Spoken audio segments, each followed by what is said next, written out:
આજે પણ નહીં મળે ભીષણ ગરમીથી રાહત। જ્યાં આકાશમાંથી વરસતી રહેશે આ ગરમી રૂપી આગ। રાજ્યના 11 જિલ્લામાં હીટવેવનું અનુમાન છે અને કેટલાય જિલ્લામાં તાપમાનનો પારો 40 ડિગ્રીથી વધુ રહેવાની આગાહી છે। સૌરાષ્ટ્ર કચ્છથી લઈ ઉત્તર ગુજરાતના જિલ્લામાં હીટવેવ રહેશે। મધ્ય ગુજરાત અને દક્ષિણ ગુજરાતના જિલ્લામાં હીટવેવની આગાહી વ્યક્ત કરવામાં આવી છે। દરિયાકાંઠા વિસ્તારમાં ઉકળાટ અને ભયંકર બફારો રહેશે।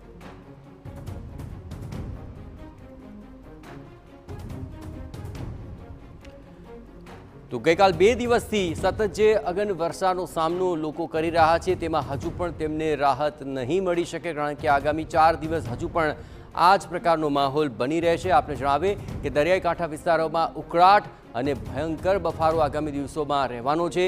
આજે પણ આ ભીષણ ગરમીથી લોકોને રાહત નથી મળવાની।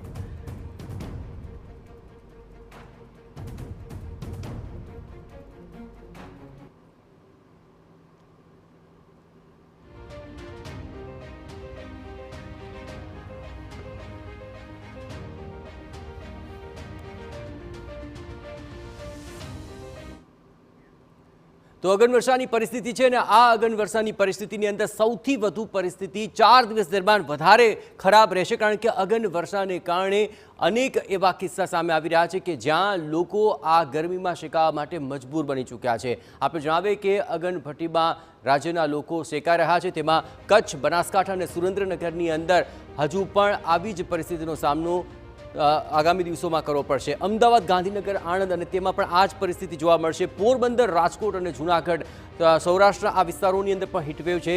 ભાવનગર અને વલસાડ આ દરિયાકાંઠાના વિસ્તારોની અંદર પણ ભયંકર બફારો લોકોને સહન કરવો પડશે। પરંતુ સમગ્ર રીતે આ જોઈએ તો આ પ્રકારની જે અગનવર્ષાની પરિસ્થિતિ છે તે 4 દિવસ સુધી લોકોના અંગ દજાડતી રહેશે। આપણે જણાવીએ કે આ અગનવર્ષાની પરિસ્થિતિની અંદર સૌથી મહત્વની બાબત એ રહેશે કે જે ઓરેન્જ એલર્ટ જાહેર કરવામાં આવ્યું છે તેમાં હજુ પણ અગનભટ્ટીમાં શેકાવા માટે રાજ્યના અનેક શહેરોએ તૈયાર રહેવું પડશે અને રાજ્યના 10 શહેરોમાં તાપમાનનો પારો 44 ડિગ્રીને પાર થઈ ચૂક્યો છે અને હજુ પણ આગામી દિવસોની અંદર આ જ પ્રકારનો માહોલ બની રહેશે, જેમાં સુરેન્દ્રનગરની અંદર 45.3 ડિગ્રી સાથે જે રાજ્યનું સૌથી ગરમ શહેર બની રહ્યું।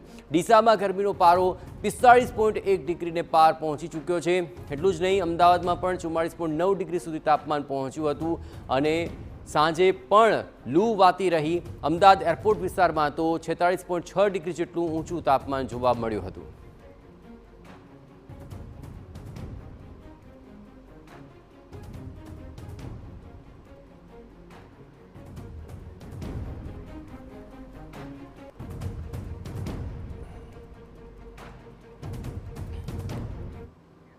સવારના 7 વાગ્યાથી જ આખરે 33 ડિગ્રી જેટલું તાપમાન નોંધાવાનું શરૂ થઈ ચૂક્યું છે અને ત્યારબાદ ગરમીનો પારો સતત વધી રહ્યો છે અને આ અગનવર્ષાની અંદર આગામી 4 દિવસ સુધી હજુ પણ આ જ પ્રકારનો માહોલ રહેશે। સુરેન્દ્રનગરની જો વાત કરું તો 45.3 ડિગ્રી તાપમાન રહ્યું, ડીસામાં પણ 45.1 ડિગ્રી તાપમાન નોંધાયું હતું। એ ઉપરાંત અન્ય વિસ્તારો જેમ કે અમદાવાદની અંદર 44.9 ડિગ્રી સુધી તાપમાન પહોંચી ગયું હતું અને હજુ પણ આગામી દિવસોમાં તાપમાન વધી શકે છે।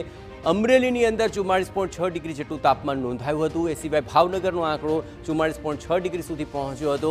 અન્ય વિસ્તારોની અંદર પણ આ જ પરિસ્થિતિ છે। ગાંધીનગરમાં 44.2 ડિગ્રી તાપમાન નોંધાઈ ચૂક્યું છે અને હજુ પણ ત્યાં તાપમાન વધે તેવી શક્યતા છે। રાજકોટની અંદર પણ 44.1 ડિગ્રી જેટલું તાપમાન પહોંચી ચૂક્યું છે, અહીં પણ હીટવેવની શક્યતા વ્યક્ત કરાય છે। વડોદરામાં 44 ડિગ્રી તાપમાન નોંધાયું છે અને ત્યાં પણ આગામી દિવસોમાં હજુ તાપમાન વધશે। સુરેન્દ્રનગર 45.3 ડિગ્રી તાપમાન સાથે રાજ્યનું સૌથી શહેર જે છે તે ગરમ નોંધાયું હતું। આ ઉપરાંત આગામી દિવસોની અંદર પણ એટલે કે હજુ પણ 3 થી 4 દિવસ સુધી જે પારો છે તે આગળ વધી શકે છે। તો આખરે ગરમી સતત વધી રહી છે અને એ ગરમીને કારણે અત્યારે સૌથી વધારે પરિસ્થિતિ લોકોની ખરાબ થઈ રહી છે, કારણ કે આ તમામ વિસ્તારોની અંદર ગરમીથી લોકો ત્રાહિમામ પોકારી ઉઠ્યા છે। તો ગુજરાત સહિત 9 રાજ્યોમાં 5 દિવસ હીટવેવનો એલર્ટ જાહેર કરાયું છે। એ ઉપરાંત દિલ્હી, રાજસ્થાન, મધ્યપ્રદેશ, ગુજરાતમાં હીટવેવનો પ્રકોપ યથાવત રહી શકે છે।